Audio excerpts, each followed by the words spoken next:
Welcome back to Classic Literature Free Audiobooks.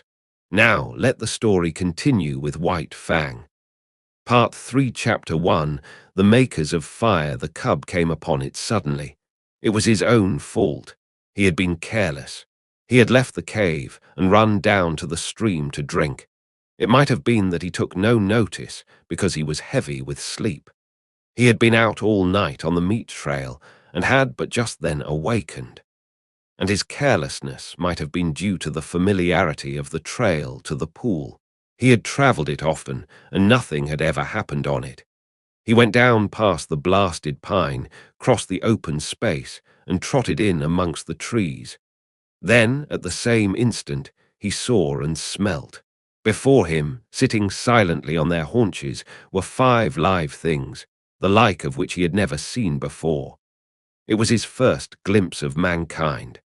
But at the sight of him, the 5 men did not spring to their feet, nor show their teeth, nor snarl. They did not move, but sat there, silent and ominous. Nor did the cub move. Every instinct of his nature would have impelled him to dash wildly away, had there not suddenly, and for the first time arisen in him, another and counter instinct. A great awe descended upon him. He was beaten down to movelessness by an overwhelming sense of his own weakness and littleness. Here was mastery and power, something far and away beyond him. The cub had never seen man, yet the instinct concerning man was his. In dim ways, he recognized in man the animal that had fought itself to primacy over the other animals of the wild, not alone out of his own eyes, but out of the eyes of all his ancestors was the cub now looking upon man, out of eyes that had circled in the darkness around countless winter campfires, that had peered from safe distances, and from the hearts of thickets at the strange, 2-legged animal that was lord over living things. The spell of the cub's heritage was upon him, the fear and the respect born of the centuries of struggle and the accumulated experience of the generations. The heritage was too compelling for a wolf that was only a cub. Had he been full-grown, he would have run away. As it was, he cowered down in a paralysis of fear, already half proffering the submission that his kind had proffered from the first time a wolf came in to sit by man's fire and be made warm. One of the Indians arose and walked over to him and stooped above him. The cub cowered closer to the ground. It was the unknown, objectified at last, in concrete flesh and blood, bending over him and reaching down to seize hold of him. His hair bristled involuntarily, his lips writhed back, and his little fangs were bared. The hand, poised like doom above him, hesitated, and the man spoke laughing, "Wabam wabisker ip pit tar." "Look, the white fangs." The other Indians laughed loudly and urged the man on to pick up the cub. As the hand descended closer and closer, there raged within the cub a battle of the instincts. He experienced 2 great impulsions, to yield and to fight. The resulting action was a compromise. He did both. He yielded till the hand almost touched him. Then he fought, his teeth flashing in a snap that sank them into the hand. The next moment he received a clout alongside the head that knocked him over on his side. Then all fight fled out of him. His puppyhood and the instinct of submission took charge of him. He sat up on his haunches and ki-yied, but the man whose hand he had bitten was angry. The cub received a clout on the other side of his head, whereupon he sat up and ki-yied louder than ever. The 4 Indians laughed more loudly, while even the man who had been bitten began to laugh. They surrounded the cub and laughed at him, while he wailed out his terror and his hurt. In the midst of it, he heard something. The Indians heard it too, but the cub knew what it was, and with a last, long wail that had in it more of triumph than grief, he ceased his noise and waited for the coming of his mother, of his ferocious and indomitable mother who fought and killed all things and was never afraid. She was snarling as she ran. She had heard the cry of her cub and was dashing to save him. She bounded in amongst them, her anxious and militant motherhood making her anything but a pretty sight. But to the cub, the spectacle of her protective rage was pleasing. He uttered a glad little cry and bounded to meet her, while the man-animals went back hastily several steps. The she-wolf stood over against her cub, facing the men, with bristling hair, a snarl rumbling deep in her throat. Her face was distorted and malignant with menace, even the bridge of the nose wrinkling from tip to eyes, so prodigious was her snarl. Then it was that a cry went up from one of the men. "Kitch!" was what he uttered.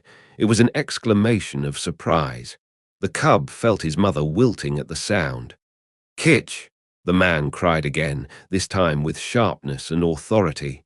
And then the cub saw his mother, the she-wolf, the fearless one, crouching down till her belly touched the ground, whimpering, wagging her tail, making peace signs. The cub could not understand. He was appalled. The awe of man rushed over him again. His instinct had been true. His mother verified it. She, too, rendered submission to the man-animals. The man who had spoken came over to her. He put his hand upon her head, and she only crouched closer. She did not snap, nor threaten to snap. The other men came up and surrounded her and felt her and pawed her, which actions she made no attempt to resent. They were greatly excited and made many noises with their mouths. These noises were not indication of danger, the cub decided, as he crouched near his mother, still bristling from time to time, but doing his best to submit. "It is not strange," an Indian was saying. "Her father was a wolf.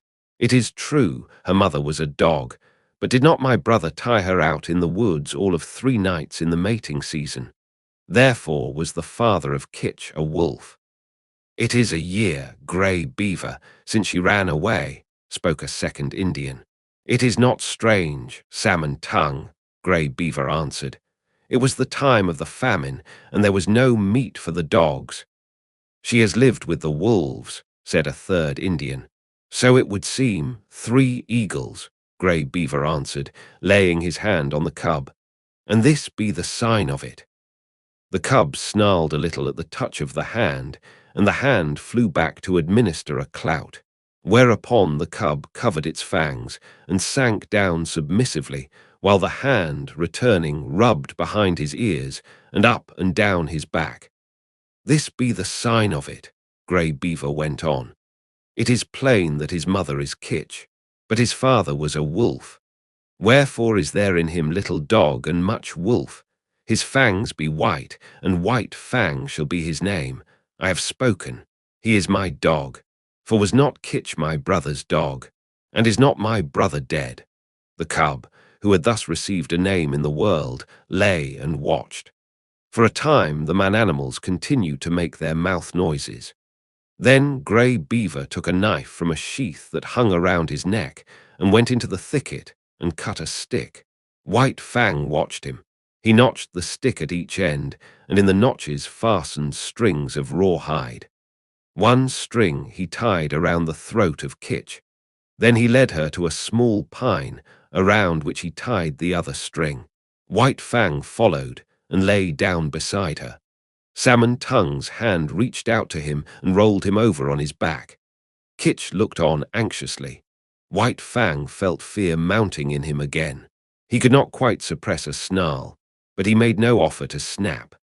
The hand, with fingers crooked and spread apart, rubbed his stomach in a playful way and rolled him from side to side. It was ridiculous and ungainly, lying there on his back with legs sprawling in the air. Besides, it was a position of such utter helplessness that White Fang's whole nature revolted against it. He could do nothing to defend himself. If this man-animal intended harm, White Fang knew that he could not escape it. How could he spring away with his 4 legs in the air above him? Yet submission made him master his fear, and he only growled softly. This growl he could not suppress, nor did the man-animal resent it by giving him a blow on the head. And furthermore, such was the strangeness of it, White Fang experienced an unaccountable sensation of pleasure, as the hand rubbed back and forth. When he was rolled on his side, he ceased to growl. When the fingers pressed and prodded at the base of his ears, the pleasurable sensation increased. And when, with a final rub and scratch, the man left him alone and went away, all fear had died out of White Fang. He was to know fear many times in his dealing with man, yet it was a token of the fearless companionship with man that was ultimately to be his. After a time, White Fang heard strange noises approaching. He was quick in his classification, for he knew them at once for man-animal noises. A few minutes later, the remainder of the tribe, strung out as it was on the march, trailed in. There were more men and many women and children, 40 souls of them, and all heavily burdened with camp equipage and outfit. Also, there were many dogs, and these, with the exception of the part-grown puppies, were likewise burdened with camp outfit. On their backs, in bags that fastened tightly around underneath, the dogs carried from 20 to 30 pounds of weight. White Fang had never seen dogs before, but at sight of them he felt that they were his own kind, only somehow different. But they displayed little difference from the wolf when they discovered the cub and his mother. There was a rush. White Fang bristled and snarled and snapped in the face of the open-mouthed, oncoming wave of dogs, and went down and under them, feeling the sharp slash of teeth in his body, himself biting and tearing at the legs and bellies above him. There was a great uproar.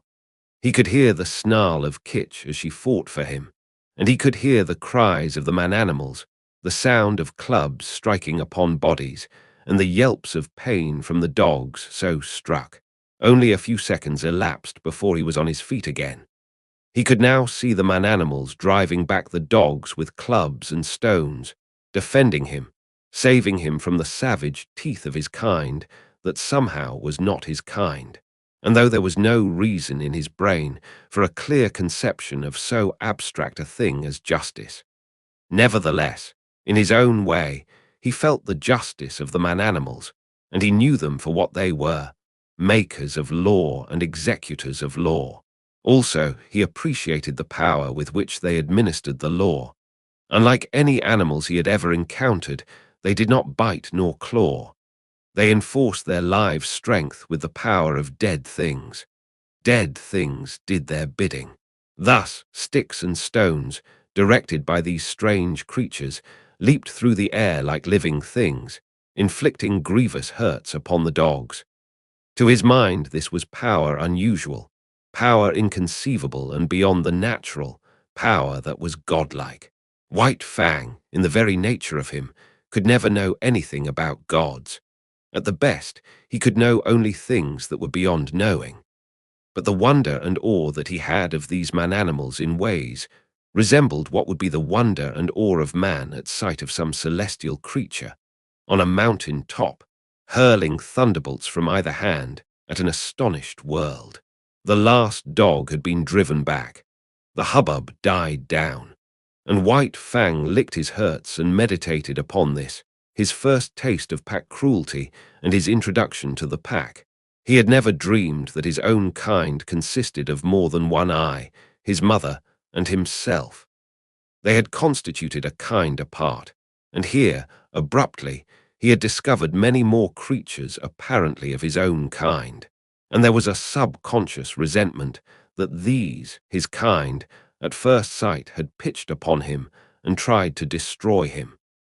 In the same way, he resented his mother being tied with a stick, even though it was done by the superior man-animals.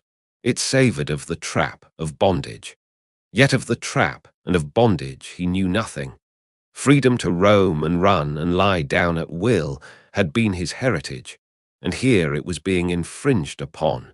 His mother's movements were restricted to the length of a stick, and by the length of that same stick was he restricted, for he had not yet got beyond the need of his mother's side. He did not like it, nor did he like it when the man-animals arose and went on with their march.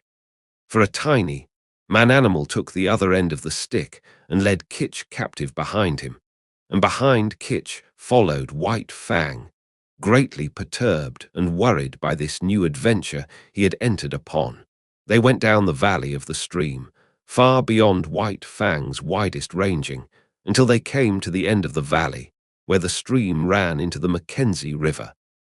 Here, where canoes were cached on poles high in the air, and where stood fish racks for the drying of fish, camp was made, and White Fang looked on with wondering eyes.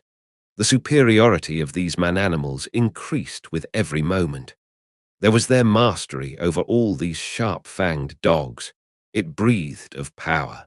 But greater than that, to the wolf cub, was their mastery over things not alive, their capacity to communicate motion to unmoving things, their capacity to change the very face of the world.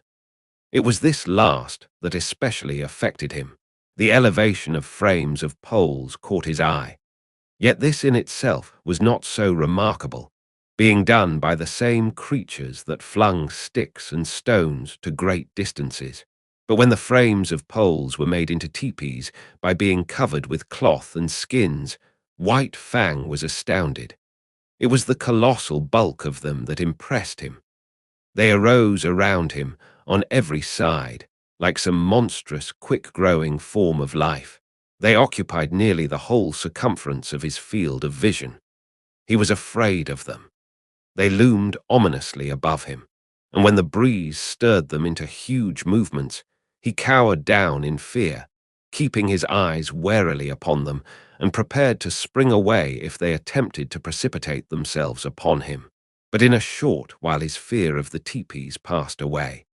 He saw the women and children passing in and out of them without harm, and he saw the dogs trying often to get into them, and being driven away with sharp words and flying stones. After a time, he left Kitch's side and crawled cautiously toward the wall of the nearest teepee. It was the curiosity of growth that urged him on, the necessity of learning and living and doing that brings experience. The last few inches to the wall of the teepee were crawled with painful slowness and precaution. The day's events had prepared him for the unknown to manifest itself in most stupendous and unthinkable ways. At last his nose touched the canvas. He waited. Nothing happened. Then he smelled the strange fabric saturated with the man-smell. He closed on the canvas with his teeth and gave a gentle tug. Nothing happened, though the adjacent portions of the teepee moved. He tugged harder. There was a greater movement. It was delightful. He tugged still harder and repeatedly until the whole teepee was in motion. Then the sharp cry of a squaw inside sent him scampering back to Kitch. But after that, he was afraid no more of the looming bulks of the teepees. A moment later, he was straying away again from his mother. Her stick was tied to a peg in the ground, and she could not follow him. A part-grown puppy, somewhat larger and older than he, came toward him slowly, with ostentatious and belligerent importance. The puppy's name, as White Fang was afterward to hear him called, was Lip Lip. He had had experience in puppy fights and was already something of a bully. Lip Lip was White Fang's own kind, and being only a puppy did not seem dangerous, so White Fang prepared to meet him in a friendly spirit. But when the stranger's walk became stiff-legged and his lips lifted clear of his teeth, White Fang stiffened too and answered with lifted lips. They half-circled about each other, tentatively, snarling and bristling. This lasted several minutes, and White Fang was beginning to enjoy it as a sort of game. But suddenly, with remarkable swiftness, Lip Lip leaped in, delivering a slashing snap, and leaped away again. The snap had taken effect on the shoulder that had been hurt by the lynx, and that was still sore deep down near the bone. The surprise and hurt of it brought a yelp out of White Fang, but the next moment, in a rush of anger, he was upon Lip Lip and snapping viciously. But Lip Lip had lived his life in camp and had fought many puppy fights.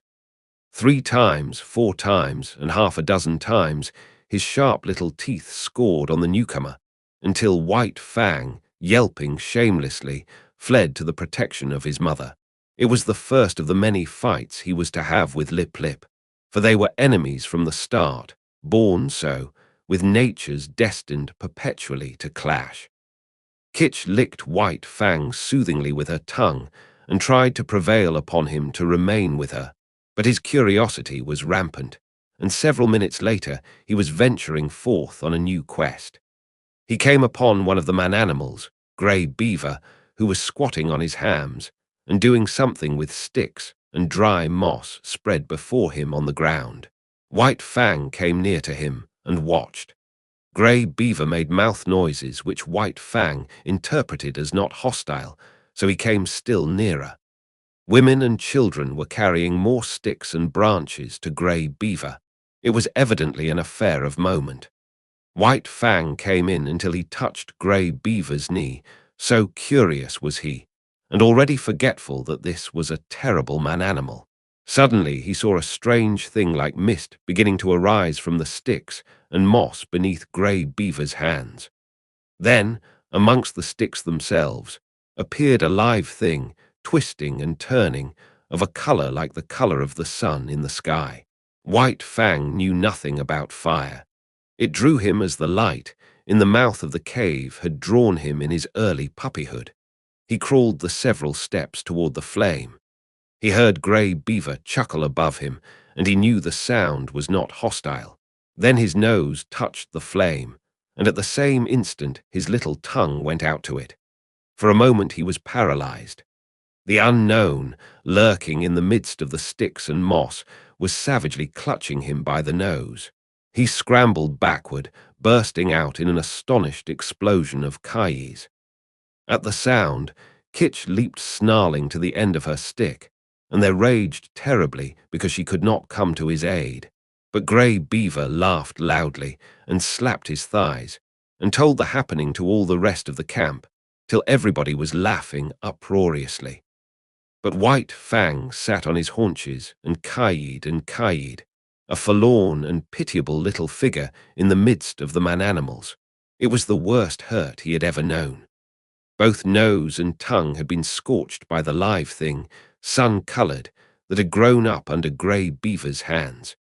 He cried and cried interminably, and every fresh wail was greeted by bursts of laughter on the part of the man-animals. He tried to soothe his nose with his tongue, but the tongue was burnt too, and the two hurts coming together produced greater hurt. Whereupon he cried more hopelessly and helplessly than ever. And then shame came to him. He knew laughter and the meaning of it. It is not given us to know how some animals know laughter and know when they are being laughed at, but it was this same way that White Fang knew it, and he felt shame that the man-animals should be laughing at him. He turned and fled away, not from the hurt of the fire, but from the laughter that sank even deeper and hurt in the spirit of him. And he fled to Kitch, raging at the end of her stick like an animal gone mad, to Kitch, the one creature in the world who was not laughing at him. Twilight drew down and night came on, and White Fang lay by his mother's side. His nose and tongue still hurt, but he was perplexed by a greater trouble. He was homesick. He felt a vacancy in him, a need for the hush and quietude of the stream and the cave in the cliff. Life had become too populous. There were so many of the man-animals, men, women, and children, all making noises and irritations. And there were the dogs, ever squabbling and bickering, bursting into uproars and creating confusions. The restful loneliness of the only life he had known was gone. Here the very air was palpitant with life. It hummed and buzzed unceasingly, continually changing its intensity and abruptly variant in pitch. It impinged on his nerves and senses, made him nervous and restless, and worried him with a perpetual imminence of happening. He watched the man-animals coming and going and moving about the camp, in fashion distantly resembling the way men look upon the gods they create. So looked White Fang upon the man-animals before him. They were superior creatures, of a verity, gods. To his dim comprehension, they were as much wonder-workers as gods are to men. They were creatures of mastery, possessing all manner of unknown and impossible potencies, overlords of the alive and the not alive, making obey that which moved, imparting movement to that which did not move, and making life, sun-colored and biting life, to grow out of dead moss and wood. They were fire makers.